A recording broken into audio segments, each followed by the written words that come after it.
¿Por qué la ciencia no puede estudiar la conciencia? Porque algunas personas lo consideran como el misterio más grande. Últimamente ha habido en YouTube muchos diálogos, discusiones, inclusive controversias con relación a la conciencia.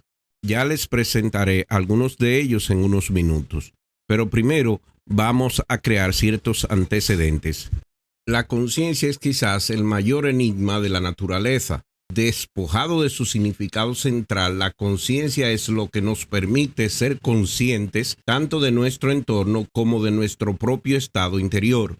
Pero pensar en la conciencia tiene el hábito de darnos una vuelta en círculos.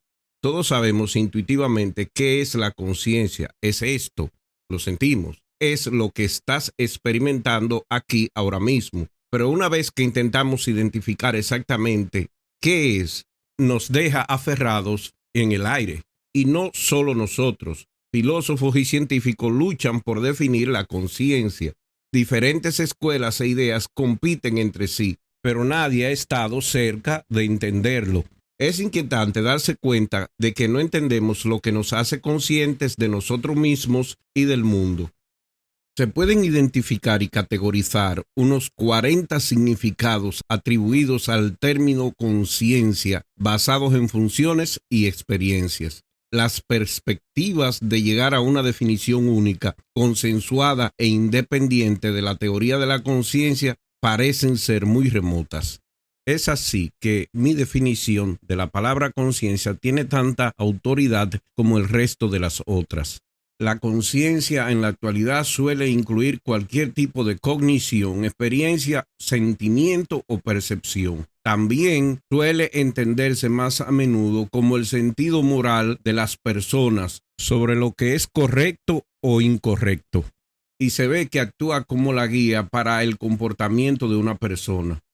Pero son los filósofos que han utilizado el término conciencia para 4 temas principales: el conocimiento en general, la intencionalidad, la introspección y el conocimiento que genera específicamente, y la experiencia fenoménica. Algo dentro de la mente de uno es introspectivamente consciente, solo en el caso de que uno lo introspeccione o esté preparado para hacerlo.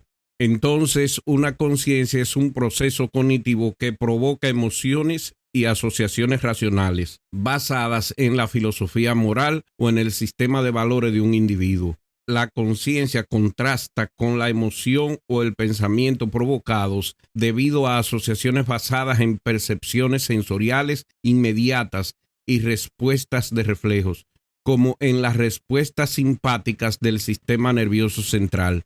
En términos comunes, a menudo se describe que la conciencia conduce a sentimientos de remordimiento cuando una persona comete un acto que entra en conflicto con sus valores morales. En el siglo XIII, Santo Tomás de Aquino consideraba la conciencia como la aplicación del conocimiento moral a un caso particular.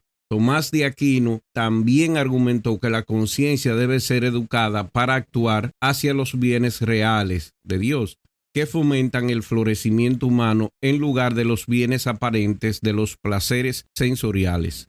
Pero lo más común relacionado con la conciencia es la confusión que existe entre las palabras mente y conciencia, que muchos la proponen como la misma cosa, pero no lo son. La conciencia es un producto de la mente. Y si hablamos de su relación con la moral, numerosos estudios de casos de daño cerebral han demostrado que el daño a áreas del cerebro, como la corteza prefrontal anterior, resulta en la reducción o eliminación de inhibiciones, con el correspondiente cambio radical en el comportamiento. Cuando el daño se produce en los adultos, es posible que aún puedan realizar un razonamiento moral, pero cuando les ocurre a los niños, es posible que nunca desarrollen esa habilidad. Es así que está bien claro que el concepto de entender lo correcto y lo incorrecto en la mente y parte de nuestra conciencia está directamente conectado al cerebro. En este video trataremos varios asuntos relacionados con la conciencia, empezando de cómo ésta se desarrolló, lo complejo del problema y la percibida imposibilidad de solución del mismo. También hablaremos de cómo funciona la mente, trataremos la controversia entre adictos a la filosofía y Rosanna Kramer, y daremos las explicaciones existentes de la conciencia. ¿Quieres saber? Quédate para averiguarlo. ¿No quieres saber? No te quedes para averiguarlo. Pero vamos a iniciar hablándole del origen, de cómo surgió de manera natural la conciencia, y más luego explicaremos cómo tratamos de entenderla. Como mucho de lo que nos hace seres humanos, es probable que nuestra conciencia haya evolucionado a partir de formas menos complejas, como producto de la evolución por selección natural. Probablemente ha surgido de una inmensa secuencia de innumerables micropasos a través de varios cientos de millones de años, pasos que juntos forman una especie de gradiente de conciencia. ¿Cuál fue el primer paso en este camino de los no conscientes a la conciencia básica que finalmente condujo a la conciencia compleja que hoy los seres humanos disfrutamos? Una cosa viva o un yo es una parte del universo que se sostiene a sí misma y hace más de su clase. Para ello necesita energía, y aquí es donde una conciencia del mundo es útil. La función original de la conciencia era probablemente dirigir un móvil que carecía de energía para un suministro fresco de alimentos. En las escalas más pequeñas de la vida no necesita estar atento para encontrar comida. Por ejemplo, un organismo unicelular como el Tricopax, uno de los más simples de todos los animales que se mueven al azar, se vuelve más lento en presencia de alimentos y acelera su movimiento en su ausencia. Esto es altamente efectivo y hace que la pequeña criatura pase más tiempo donde hay comida que donde no la hay, pero nunca se mueve en una dirección particular o hacia un objetivo particular, y no es necesario que sea consciente de su entorno. El primer gran paso hacia la conciencia fue probablemente dado cuando los seres móviles comenzaron a moverse direccionalmente, avanzando hacia lo que era bueno para ellos, digamos, comida, y lejos de lo que era menos bueno, por ejemplo, alguien más que pensó que él era comida. Tomen, por ejemplo, a Dugesia trigina, un pequeño gusano conocido por su cara graciosa. A veces el gusano tiene hambre y otras no. Esto significa que cuando se mueve, el gusano no está simplemente produciendo una respuesta automática a un estímulo externo, pero que sus acciones dependen de su estado fisiológico interno, ya sea que esté hambriento o saciado. Cuando acaba de comer, el gusano es menos energético, pero cuando se está muriendo de hambre por un tiempo, se moverá en dirección a cosas sabrosas. Utiliza quimiorreceptores en su cabeza para oler su entorno y guiarse en la dirección del olor de la comida más fuerte. Después de encontrar y comer una comida, este gusano regresa a un lugar oscuro y protegido para digerirla de forma segura, hasta que vuelva a tener hambre. Pero los animales que siguen ciegamente su sentido del olfato no tienen un objetivo concreto a la vista. Todavía carecen de algún sentido de hacia dónde se dirigen. Entonces, el siguiente paso en la escalera de la conciencia es agregar algo de percepción a distancia, como la visión. La visión agrega contexto y profundidad a nuestro mundo. Con la visión llega un sentido del espacio donde nosotros y nuestra comida existen. Agrega una nueva dimensión a la conciencia y es un gran paso hacia una conciencia más familiar. Un aparato óptico como un ojo nos permite visualizar nuestro objetivo y fijarlo, pero incluso en esta etapa, un yo solo puede perseguir su alimento mientras lo vea. Así que el siguiente paso lógico debe ocurrir en el interior del organismo. Para visualizar la comida en su ausencia, por ejemplo, un yo necesita crear algún tipo de representación interna del mundo. Ahora, un animal puede seguir buscando comida, incluso cuando escapa a su rango sensorial. Debido a esta representación interna de lo que es relevante en el mundo, puede permanecer enfocado en su comida y su deseo de obtenerla. El organismo ahora existe en un mundo con el que puede familiarizarse. La capacidad de recordar cosas ha emergido. Gracias a la memoria, los animales pueden distraerse de la búsqueda durante unos segundos, pero luego continúan su camino rápidamente. Un fenómeno relacionado se llama permanencia del objeto. Esto describe nuestra conciencia de que las cosas continúan existiendo, incluso cuando no podemos verlas. Esta habilidad cognitiva es disfrutada por algunos mamíferos y aves, y quizás también por otros animales. Los bebés humanos tienden a desarrollar esta habilidad alrededor de los 8 meses de vida, mientras que los pollitos muestran esta habilidad dentro de 1 o 2 días de nacer. La capacidad de recordar una cosa en su ausencia sugiere al menos un sentido básico del tiempo. Un sentido del tiempo que es un gran paso en la escalera de la conciencia. También puede permitirse mirar hacia adelante desde el momento presente y anticipar el futuro. Los pollos adultos, por ejemplo, pueden resistir una comida que se les pone delante si esperan recibir una comida más grande como premio por aguantar un rato. Este tipo de gratificación retrasada significa que existe la capacidad de visualizar una recompensa que solo existe en el futuro, lo que puede ser todo un reto incluso para los humanos adultos. Los pájaros llamados scrub jays occidentales son expertos en la gratificación retrasada. Muestran un sentido aún más elaborado del futuro cuando ocultan los alimentos en una especie de despensa bajo tierra para recuperarlos en una fecha posterior. Los scrub jays incluso cambiarán su lugar de almacenamiento de comida si se dan cuenta de que algún potencial ladrón lo ha estado observando mientras guarda la comida. Esto significa que saben que hay otros seres hambrientos por ahí, quienes son conscientes y ven el mundo desde su perspectiva diferente. Los ingeniosos scrub jays de este modo pueden cuasi leer la mente de sus compañeros pájaros. Esta habilidad para leer la mente es crucial para niveles complejos de conciencia. Al ponerse en la posición de los demás, pueden ser más astutos que un competidor exitoso y empatizar con un amigo que está hambriento. El lenguaje tiene la capacidad de leer la mente y representar lo que está ausente en un nivel completamente nuevo.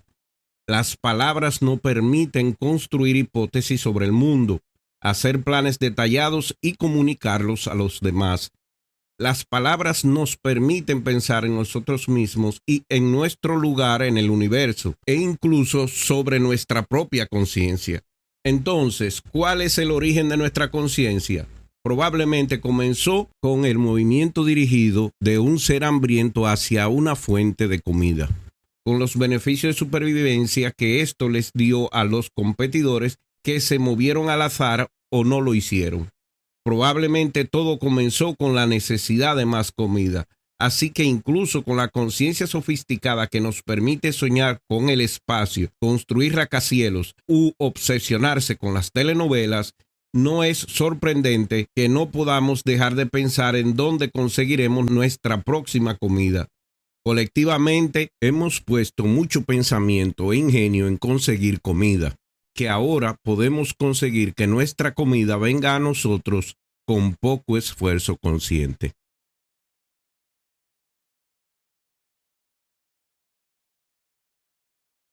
Ese dolor, esa alegría, ¿dónde está? Obviamente que en la mente. Pero ¿cómo es que se genera en el cerebro? No es un objeto físico, es una esencia no física. Ahí está el gran misterio y el gran problema para explicarlo, porque ojo, sabemos qué es, podemos definir la conciencia vagamente, pero no explicarla. Explicarla es otro asunto. Cuando pensamos o hacemos alguna función consciente, ¿qué ocurre dentro de nuestro cerebro o qué procesos ocurren fuera de él para que registremos esa información? Los seres vivos experimentamos sensaciones que nos llegan a través de los sentidos, estímulos, recibimos información, pero también hacemos simulaciones en nuestras cabezas de cosas que no han ocurrido o que no existen y que podemos utilizar en el futuro de manera consciente y inconsciente. Y por último, también tenemos respuestas instintivas a ciertas condiciones del medio ambiente. O sea que a la entrada, proceso y almacenamiento de información influyen varias variables: el medio ambiente, las interacciones con otros seres vivos, la sociedad y nuestra percepción sénsica, que puede ser errónea porque un daltónico no percibe los colores de igual manera que una persona que no lo es. O el estado de nuestra mente, porque una mente enferma, un esquizofrénico, tiene simulaciones en su cabeza que le hacen ver visiones que él considera reales, y su percepción sobre los asuntos sería muy diferente a una persona que no está enferma de esta terrible enfermedad. Es por eso que cada uno de nosotros, con nuestro ADN único y separado del resto de los seres vivos, vamos a desarrollar propiedades, formas, conceptos y procesos para recibir, procesar y almacenar información en nuestro cerebro que es totalmente diferente a los demás. Por lo tanto, mi percepción sobre un evento, mi experiencia sobre el mismo evento será totalmente diferente a la de otra persona observando ese mismo evento y recibiendo la misma experiencia. Como intervienen innumerables variables en este proceso, es imposible resolver a ciencia cierta cómo una persona en específico está experimentando los eventos, sucesos, estímulos o simulaciones que su cerebro hace. Para poder entender cuándo un sistema es irresoluble, mejor dicho, imposible de solucionar, vamos a presentar varios ejercicios mentales para explicar esta cualidad de algunos sistemas. Un sistema irresoluble de ecuaciones lineales es aquel que no tiene solución o aquel cuya complejidad hace imposible con la tecnología que tenemos a mano su solución. Por ejemplo, el problema de los tres cuerpos en la gravedad. La irresolubilidad puede ocurrir en varios escenarios. Sistemas sobredeterminados, que son cuando hay más ecuaciones que incógnitas y las ecuaciones no son consistentes. Por ejemplo, si tiene tres ecuaciones con solo dos variables y las ecuaciones no se pueden satisfacer simultáneamente. Las ecuaciones inconsistentes son aquellas que en el sistema se contradicen entre sí. El sistema es irresoluble. Por ejemplo, si tiene dos ecuaciones que describen líneas paralelas en un espacio bidimensional, no hay ningún punto que satisfaga ambas ecuaciones simultáneamente. También están las ecuaciones dependientes. Si las ecuaciones no son independientes, lo que significa que una ecuación se puede derivar de las otras y el sistema es inconsistente, es irresoluble. Por ejemplo, si tiene dos ecuaciones que son esencialmente iguales, pero con diferentes lados derechos. Otro ejemplo son ecuaciones como la que presenta el último teorema de Fermat. No existen tres números enteros positivos, A, B y C, que satisfagan la ecuación a a la n más b a la n igual a c a la n para cualquier valor entero de n mayor que 2. Desde la antigüedad se sabe que los casos de n igual a 1 y de n igual a 2 tienen infinitas soluciones, y lo mismo se ha resuelto en la modernidad para n igual a 3 y a 4. Pero a partir de ahí es imposible de solucionar, y esto fue probado por un famoso matemático a principios de este siglo. Sabiendo esto, podemos determinar algo muy importante que nos servirá para el problema de la mente. Y es que a pesar que estos sistemas matemáticos no tienen solución posible, eso no nos lleva a pensar en una solución sobrenatural del mismo, o que esta solución está fuera del ámbito de las matemáticas. Aunque no tenga solución, sabemos el origen. Y aunque hayan ecuaciones relacionadas que podamos determinar que no salen de las propiedades de las primeras, sabemos que estas ecuaciones resultantes siguen siendo matemáticas, no otra cosa. Y esto lo aplicamos al problema mental, en el que es imposible predecir a priori lo que la gente piensa o percibe. A posteriori, tal vez en el futuro podamos leer tales procesos. Ya hemos avanzado en algunos y yo voy a presentar un caso aquí. Otro posible caso de un fenómeno irresoluble es la mente y el cerebro. La mente funciona a partir de estímulos e instintos. Y aunque el cerebro está constituido de células, hormonas y otros tejidos, el mismo se desarrolla de manera diferente de cada persona, puesto que su función depende de muchas variables. El proceso mental incluye procesos endocrinos, hormonas, medioambientales, sociales, etc. Y por último, procesos neurológicos, o sea, neuronas interactuando. No sabemos cuáles y cómo las neuronas están conectadas a la conciencia. El conocimiento de una no te lleva al conocimiento de la otra. Pero prueba de, aunque intervengan neuronas, existen procesos no cerebrales. Es el ejemplo de que el cerebro no se entera que hay células duplicándose sin control y produciendo un cáncer en el cuerpo. Te enterarás cuando se hacen otras pruebas. Por lo tanto, tú no eres consciente de esos procesos que trabajan dentro de ti. Lo mismo ocurre con aquel que sufre de una enfermedad mental como la esquizofrenia. La persona en sí no se entera que está sufriendo de ella. El cerebro normal recibe estímulos de los sentidos, los nervios, y son recibidos por las neuronas. Lo que retenemos de esas experiencias no son solamente señales neuronales. Estas están imbuidas del medio ambiente, las interacciones con otros seres vivos, las deficiencias o eficacia de los sistemas de nuestro cuerpo, el entendimiento, conocimiento, experiencias previas de la persona de este asunto, entre otras variables. Esto que hace a lo que llamamos qualia, que son experiencias subjetivas, por ejemplo, el rojismo del rojo, el sabor de la comida, el sonido de la nota musical, lo doloroso del dolor y otras sensaciones abstractas como la felicidad, el amor, etc. Son imposibles de predecir, aunque muy posibles de descifrar. Así que el resultado emergente de estos procesos es también imposible de determinar a ciencia cierta. Su origen y las propiedades emergentes imposible de reducir a sus partes. Son demasiadas las variables, como la ecuación de Fermat u otra ecuación irresoluble. Así que la experiencia es un evento único para cada ser vivo. No podemos sentir las experiencias de otros, mucho menos de otras especies. Así que nunca podremos saber lo que siente un murciélago, pero tampoco podemos saber lo que siente nuestro hermano, porque la experiencia de dolor suya puede ser diferente a la mía, puede ser más leve o más fuerte. Las podemos analizar y comprender, pero no sentir o experimentarlas. El problema ocurre que las dos facciones importantes que intentan explicar esto, por un lado se entiende el materialismo reduccionista. Se han propuesto otro tipo de materialismo sistémico que tienen pequeñas diferencias entre sí. El sistémico que niega las experiencias subjetivas, lo que podría no ser suficiente para comprender una gran parte de los fenómenos sociales e individuales. El reduccionista, que no es más que la teoría de la identidad, mente y cerebro, es una de las áreas de estudio de la filosofía de la mente, que es a su vez la rama de la filosofía encargada de investigar y reflexionar sobre los procesos mentales y su relación con los principios físicos, especialmente los que tienen lugar en el cerebro. Dichas cuestiones han sido abordadas a través de muy distintas propuestas.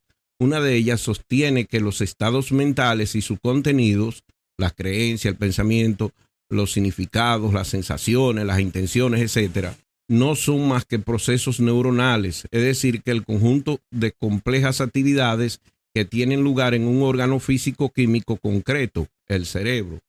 A esta aproximación la conocemos como fisicalismo o monismo neurológico o teoría de la identidad mente-cerebro. La conclusión de un lado es que la conciencia no puede ser reducida a su componente simple y otra de que la conciencia sí puede ser reducida a su componente simple. Pero hay más variables, por más que uno u otro lado quieran rechazarlas. Como dijimos, intervienen el sistema endocrino, intervienen el medio ambiente, intervienen las relaciones interpersonales, interviene nuestra posición o participación en la sociedad y también intervienen posibles enfermedades o defectos que tenga el cerebro u otra parte de nuestro cuerpo. No es solamente el cerebro, pero todos esos componentes son naturales, todos. Y es ahí donde nace el problema principal que trata este tema. puesto que existe, aunque a algunos no les gusta mencionarlos o tocarlos, existe el problema de la interpretación religiosa, que incluye millones y millones de personas que la apoyan. Porque es un ser máximamente grande que es la conciencia suprema de toda la conciencia. Es el creador de la conciencia. Tú me vas a tener que demostrar que lo inconsciente creó conciencia. Me vas a tener que probar que el ateísmo demuestra que lo que no tiene conciencia produjo la conciencia. Mi trabajo no es simplemente refutarte, es predicarte el evangelio. Es que la física no puede demostrar que nosotros pensamos. Ahora me van a decir, pero la neurología, ¿cierto o no? Así siempre saltan con ese argumento. ¿Qué es lo que pasa? Que los neurólogos solamente pueden demostrar que hay actividad eléctrica en el cerebro, pero más no pueden demostrar que hay pensamiento. O sea, me explico, toda actividad eléctrica que encontremos en el universo, vamos a decir que es el pensamiento de alguien. Obviamente que no, sino que se interpreta que la actividad eléctrica en el cerebro es el pensamiento de alguien. Pero más no se puede demostrar que las personas pensamos, partiendo de la ciencia. La ciencia es exacta, por si acaso. Bueno, no sé si estás familiarizado con las experimentaciones que se han hecho recientemente. Sí, me van a decir de neurobiología. Sí, te voy a decir de neurobiología.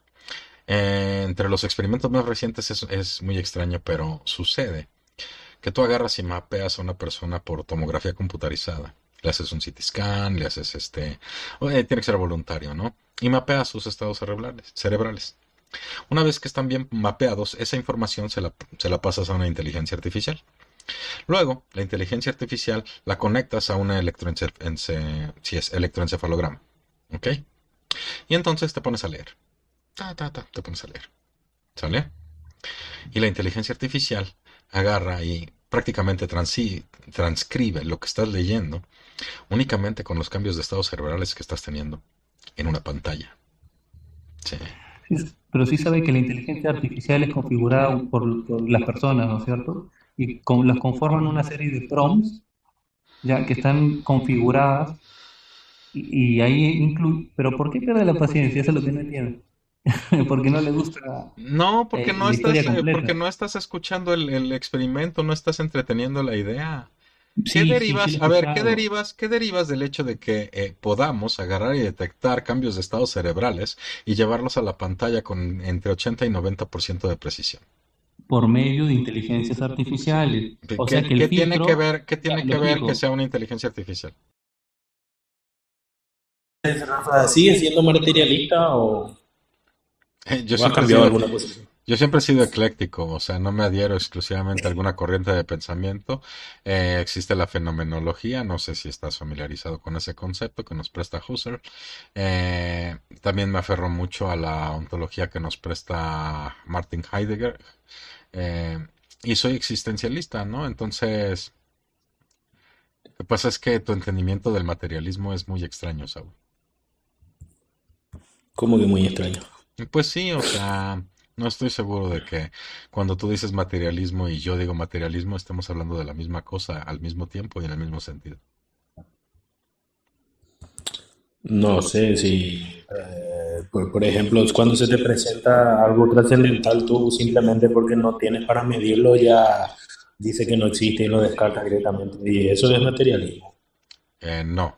Esta de que la conciencia es una propiedad del yo mío, que es una entidad inmaterial, mi alma, conectada al cuerpo, pero independiente de él. Esto hace a la conciencia una propiedad del alma, que es una cosa inmaterial. La mente es la base de todo. El alma viene de la conciencia y trasciende la materia y es inmortal. Dios te habla a través de esta conciencia, pero sabemos que la conciencia es creada a través de estímulos y experiencias. ¿Cómo un ser inmaterial sin cuerpo ni sentidos puede generar conciencia? Para explicar bien esto que se refieren los filósofos a las propiedades de la mente, se considera el emergentismo. Este afirma que la conciencia emerge de procesos físicos materiales, pero personalmente yo no la considero como algo no muy materialista o que quiere estar bien con Dios y con el diablo. El pragmatismo es usualmente una mejor explicación que las explicaciones extremas. Pero volviendo a las propiedades, muchas de estas propiedades que se pueden observar de la mente no se pueden reducir a sus partes, porque algunas propiedades están imbuidas de la experiencia subjetiva del sujeto. Es así que las propiedades de las partes pueden ser muy diferentes al todo. Este emergentismo es diferente al materialismo reduccionista, puesto que admite que no todas las propiedades se pueden reducir a sus partes. Contrario al reduccionista que niega las experiencias subjetivas, lo que podría no ser suficiente para comprender una gran parte de los fenómenos sociales e individuales. La conciencia es explicada por varias corrientes filosóficas, científicas e incluso religiosas. Las más conocidas son materialismo, panpsiquismo, epifenomenalismo, idealismo, dualismo de sustancia y, por último, la visión religiosa del asunto. Pero dentro de estas explicaciones es la del materialismo la más conocida y la que tiene más adherentes. Esta explicación no dice nada de el origen de la conciencia per se, pero sí dice mucho cómo ésta funciona y cuál es la causa de dicha característica que tenemos los seres vivos.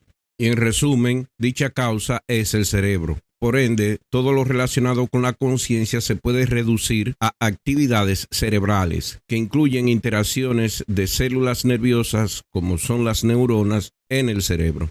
Por ser esta la posición más popular, también es la explicación más criticada, dado que esta explicación elimina la posibilidad de que haya intervenido un ente sobrenatural sobre nuestras mentes y dado que muchas creencias religiosas utilizan la brecha del conocimiento con relación a los procesos complejos envueltos en el fenómeno de la conciencia como forma de probar lo sobrenatural o como el medio por el cual Dios se comunica con los seres vivos, no es sorprendente que estos grupos utilicen la palabra de materialismo de forma peyorativa para denostar a los ateos. Claro está, el término no tiene nada que ver con creencia. Aún así, como una apreciación científica o filosófica del asunto en cuestión es criticada, y Adictos a la Filosofía hace dichas críticas en su video.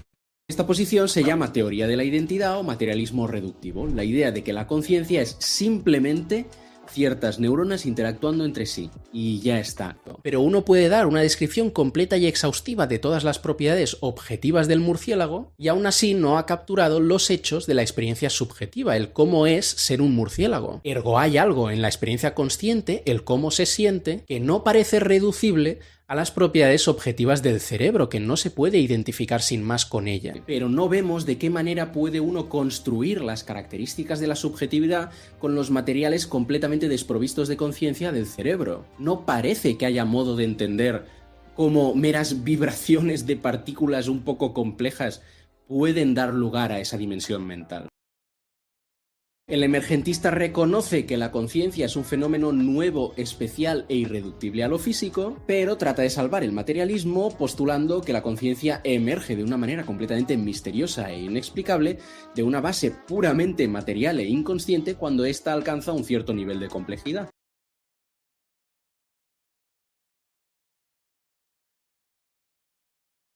Uno de los eventos que más atención ha traído en el YouTube de habla hispana ha sido la controversia que surgió entre el filósofo Enrico Gell del canal Adictos a la Filosofía y la filósofa Rosanna Kramer. Hablará de la relación entre la materia y la mente. Sabemos que hay una estrecha correlación entre ambas dimensiones. Eso está clarísimo, eso nadie lo discute, pero no vemos de qué manera puede uno construir las características de la subjetividad con los materiales completamente desprovistos de conciencia del cerebro. Adictos a la Filosofía publicó algunos videos donde explicaba la conciencia desde el punto de vista filosófico y cuáles problemas tiene la diferencia de propuestas de solución a cómo ésta funciona. La señora Kramer vio uno de estos videos y lo consideró deshonesto o muy mal preparado y llamó a Enrico Gell un vendehumos de la filosofía para justificar su creencia en Dios. En su video, Enric discute con una versión demasiado simplificada y por tanto cuestionable del materialismo, tal como veremos a continuación. El video de Enric sirve como ejemplo para analizar una forma de hacer filosofía que considero poco rigurosa porque apela a intuiciones y especulaciones en lugar de utilizar argumentos sólidos basados en las teorías científicas actuales y porque no representa correctamente las teorías que discute. Por su creencia en Dios y en la inmortalidad del alma, Enric procura refutar la evidencia a favor del materialismo. La señora Kramer se equivocó en el hecho de que el señor Hell en ningún momento mencionó que él estaba utilizando el argumento de la conciencia para probar a Dios, sino que simple y llanamente estaba haciendo videos didácticos sobre la filosofía de la conciencia. Claro que sabemos que el señor Enric Hell es un filósofo teísta que cree en Dios y en muchos de sus videos ha intentado probarlo, pero este no es el caso. Por lo tanto, fue injusto de parte de la señora Kramer elevar tales acusaciones sin tener prueba de ello. Y aunque la señora Kramer en su video tiene muchos puntos valederos que más luego el señor Hell atendió en un video que le hizo de respuesta, todo este esfuerzo queda afectado por su mal uso de la retórica al apelar a falacias ad hominem de equivocación y mala composición, etc. Lamentable que a esa altura académica ocurran estas cosas. Eso no quiere decir que yo esté de acuerdo con la opinión de este filósofo sobre la conciencia. Por eso aquí voy a exponer una que otra crítica a su punto de vista sobre la conciencia y desde mi humilde perspectiva dar algunas alternativas razonables a ellas. Siendo un amante de la filosofía y teniendo un canal aquí en YouTube, quería simple y llanamente dar mi opinión sobre esta controversia en esta plataforma y además sobre lo que yo pienso personalmente sobre la conciencia. El emergentismo débil dice que el sistema tiene propiedades novedosas de las que sus partes carecen, y las propiedades se explican entendiendo cómo funciona el sistema. Recuerden el ejemplo de la sociedad. El emergentismo fuerte coincide con el débil en reconocer que el sistema tiene propiedades novedosas, pero dice que esas propiedades no se pueden explicar entendiendo cómo funciona el sistema.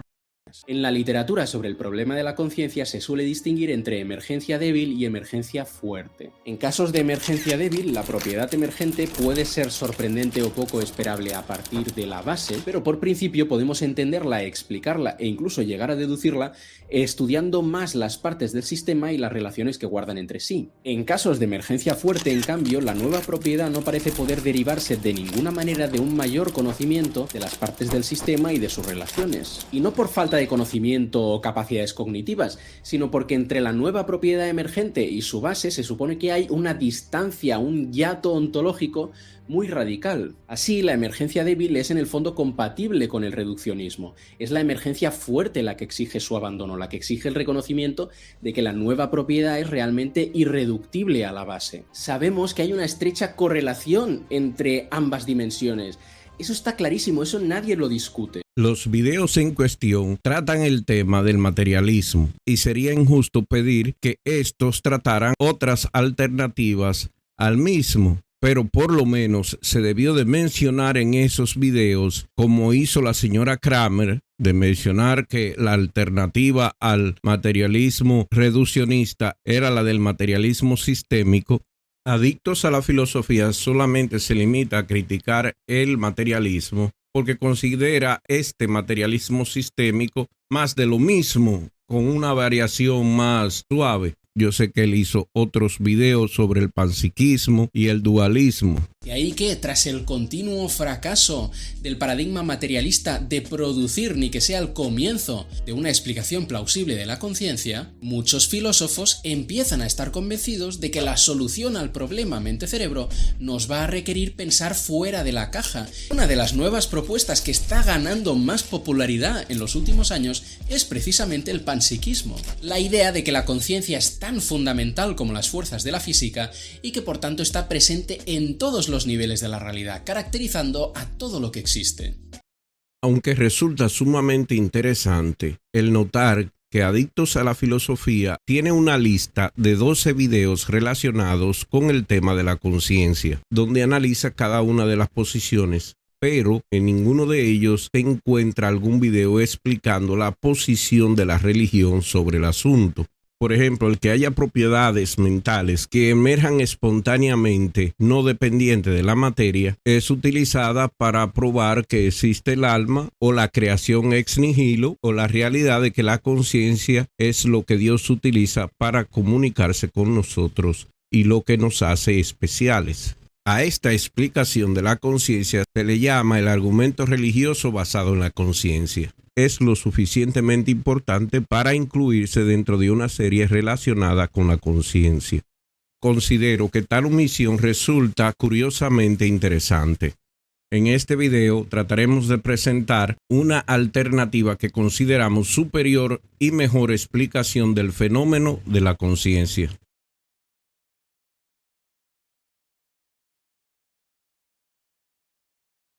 Pero yo argumento de que cualquier sistema de emergencia débil es un sistema de emergencia fuerte si no se tiene la información de las condiciones iniciales. En este sistema caótico pueden observar cómo un péndulo de 2 agujas dibuja un sistema caótico.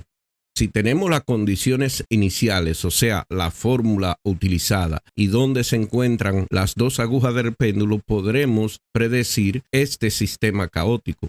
A priori, si tenemos esa información. Ahora, a posteriori, si no tenemos la ecuación y posición inicial de las partes, es imposible predecir el resultado y mucho menos cuál es esa condición y ecuación inicial. Lo mismo pasa con el problema de la conciencia. Si tuviéramos la forma en que funciona el almacenamiento de información en el cerebro y además la condición inicial de la persona que recibe una experiencia y las otras variables que intervienen en este proceso, como el medio ambiente o las interacciones, es imposible determinar de dónde emerge la experiencia registrada por el individuo. Pero en el caso como el experimento que mencionó Rafael Tapia sobre una IA leyendo la forma de procesar del cerebro de una persona, tenemos las condiciones iniciales porque este IA es alimentada con los datos de percepción de la persona previa. A la persona se le presentan, esta es una casa y registramos la respuesta en el encefalograma. Este es un avión, este es un niño, este es tu mamá, y se van registrando todas esas respuestas y se le suministran a la inteligencia artificial y la inteligencia artificial aprende cuál será la reacción de esa persona en específico. Por eso es que cuando la persona más luego se le enseñan unas imágenes, la IA puede determinar exactamente qué estaba viendo esa persona, porque ya sabe cuál es el patrón de asimilación de estímulos de esa persona. O sea que el pensamiento se puede derivar inmediatamente cuando la IA tiene la información previa y necesaria. Si no tiene esa información previa y necesaria y le dan la información de lo que esa persona está experimentando, nunca podrá esa inteligencia artificial determinar qué esa persona está experimentando. Así que cualquier emergencia débil es una emergencia fuerte también, dependiendo en qué punto se quiere hacer el análisis y qué cantidad de información tiene disponible usted para poder hacer dicho análisis. El problema principal que yo le veo a la discusión de este tema es que todo es basado en que el cerebro puede ser o no puede ser la respuesta o la explicación al fenómeno de la conciencia. La filosofía relacionada con el asunto se basa en los avances de las neurociencias con relación a este tema, pero considero que es la biología unida a las neurociencias la que tienen mejor explicación de todo el proceso. La biología, con la ayuda de la antropología y la paleontología, describe el proceso por el cual la conciencia se desarrolló, usando procesos evolutivos. Así que si queremos realmente encontrar la verdad, debemos incluir estos procesos dentro de los argumentos filosóficos. Cuando pensamos o hacemos alguna función consciente, ¿qué ocurre dentro de nuestro cerebro o qué procesos ocurren fuera de él para que registremos esa información? Los seres vivos experimentamos sensaciones que nos llegan a través de los sentidos, estímulos, recibimos información, pero también hacemos simulaciones en nuestras cabezas de cosas que no han ocurrido o que no existen y que podemos utilizar en el futuro de manera consciente y inconsciente. Y por último, también tenemos respuestas instintivas a ciertas condiciones del medio ambiente. O sea que a la entrada, proceso y almacenamiento de información influyen varias variables: el medio ambiente, las interacciones con otros seres vivos, la sociedad y nuestra percepción sénsica, que puede ser errónea porque un daltónico no percibe los colores de igual manera que una persona que no lo es.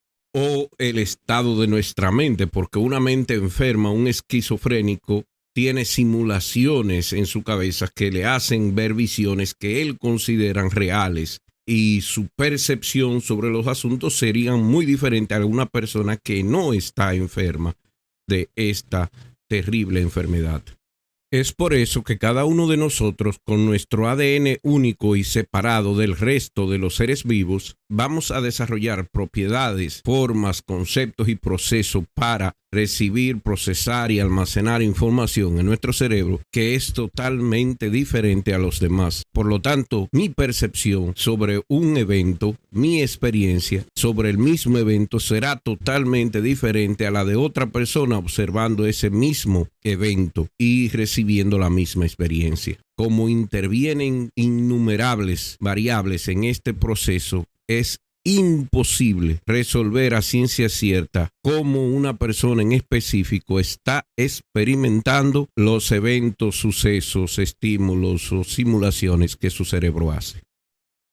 Y esto, para no pocos autores, es algo que suena más a pensamiento mágico que a pensamiento científico. Un poco como si estuviéramos hablando de que cada vez que uno dispusiera un número X de sillas en una cierta configuración geométrica, pues de ahí emergiera un elefante rosa. O como si pensáramos que cada vez que el mago hace tales gestos sobre su sombrero, pues de ahí emerge realmente un conejo. Aún después de haber explicado la evolución de la conciencia en los seres vivos en las primeras partes de este video, hay gente, dentro de ellos inclusive científicos, que dicen que la conciencia del ser humano es muy diferente a la conciencia del resto de los seres vivos, que somos especiales. Esto parece apoyar la visión religiosa de la conciencia, de que nuestra conciencia es muy compleja y complicada como para ser atribuido a meros procesos evolutivos. Pero la mayoría de ellos dice esto en base a la ignorancia que tienen del proceso evolutivo, porque la conciencia de los seres humanos no tiene nada de especial. Sabemos cuáles fueron los grandes eventos que devinieron en desarrollar una criatura con una conciencia compleja como la nuestra.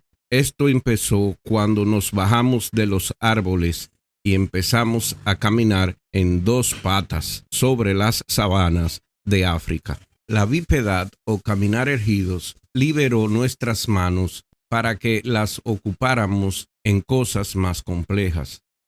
El comer carne nos dio muchísima más energía que nuestra dieta vegetal, y el comer carne cocinada por fuegos salvajes hizo que digeriéramos la carne más rápido. Esta era más sabrosa y además daba mucho más energía. Por lo tanto, estos seres vivos o homínidos empezaron a ver el fuego como algo especial para cocinar sus carnes. Una vez lograron dominarle, este tuvo consecuencias aún más importantes para el desarrollo de la mente humana, porque además de hacer la carne más sabrosa y nutritiva, también iluminó la oscuridad de la noche.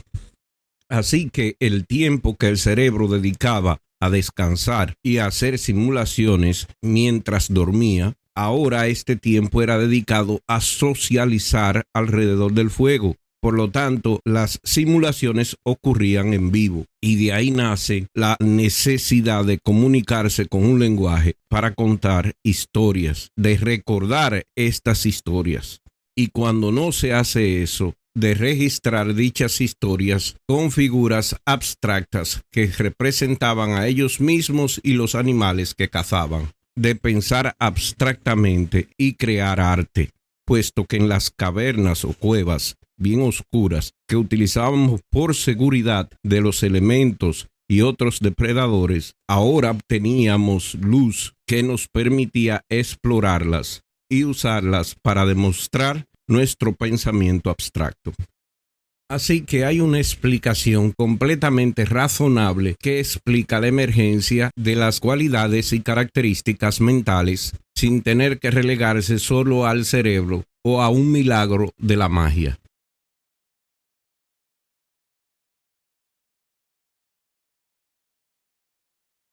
Los filósofos de la mente, tratando de retener el rincón exclusivo y seguro de la mente subjetiva o la conciencia desligada de la materia, podrían rechazar este argumento que presentamos al decir que tener estas propiedades de pensamiento subjetivo o de conciencia subjetiva no es necesario para que los procesos evolucionistas sean verdaderos. Mi respuesta residirá siempre en que desconocen qué es el proceso evolutivo.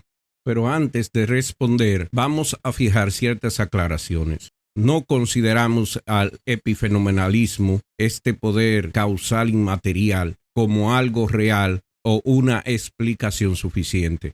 Tampoco podemos separar totalmente la mente o la conciencia del cerebro. Todos los filósofos admiten que hay correlación con el cerebro, aunque no total, pero hay.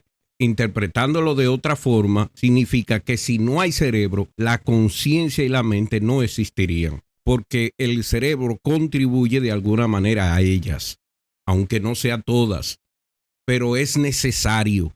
Así que la mente y la conciencia no son unas cosas inmateriales o que no están ligadas a nada material. Y no podemos separarla del cerebro con base suficiente como para decir que son totalmente independientes. Es así que aquel que quiere presentar la objeción de que la emergencia de características subjetivas no son necesarias para la evolución, simple y llanamente no entiende la síntesis moderna evolutiva. Ellos lo ven como que es adquirir más complejidad. El proceso evolutivo puede simplificar características de los seres vivos. Por ejemplo, hay animales que viven en cuevas oscuras que pierden la capacidad de la vista y los ojos. Al hacerse menos complejos, utilizan menos energía que le beneficia la supervivencia en un medio ambiente escaso de ella. La evolución no es sobre complejidad, sino sobre si trae beneficio o detrimento a la supervivencia del animal o si es neutral. Así que un ser vivo que desarrolle el concepto abstracto o subjetivo de pensar las cosas, esa característica se establecerá dentro de su población si y solo si les beneficia para la supervivencia y la adaptación. Si es neutral o es en detrimento de ella, esta facilidad desaparece. O sea, el hecho de que hayan seres vivos que puedan pensar de manera abstracta y de que creen características subjetivas en las cuales el cerebro está envuelto pero no es parte completa de ella, es un espécimen que tiene más posibilidad de sobrevivir y adaptarse a su medio ambiente. Eso es todo. Tal como expusimos en la parte de este video que habla sobre los pájaros Scrub Jays, estos no solo desarrollaron la conciencia de que ellos existen, sino que generaron la conciencia de admitir que otros pájaros igual que ellos existen. Así que el comportamiento de guardar su comida en una despensa para una gratificación en el futuro, esa planificación por adelantado, acompañada además de que si cuando él esconde el alimento ve a otro Scrub Jay que se ha dado cuenta de lo que él está haciendo, él simula en su cabeza que ese otro Scrub Jay va a venir y le va a robar su comida cuando él no esté. Es así que planificando en el futuro, y teniendo conciencia de la existencia de ese otro pájaro y de la posibilidad de que le coma su comida, él extrae esa comida de ese sitio y va y la esconde en otro. Esta nueva característica entonces sería muy beneficiosa para este animal por el hecho de que asegurará que sobreviva el invierno. Así que en la síntesis moderna evolutiva no hay procesos necesarios, solo los cambios que benefician la adaptación y la supervivencia se mantienen. Aunque una nueva característica no sea necesaria para la supervivencia, si ésta beneficia al organismo en alguna forma, ésta se va a perpetuar en su herencia.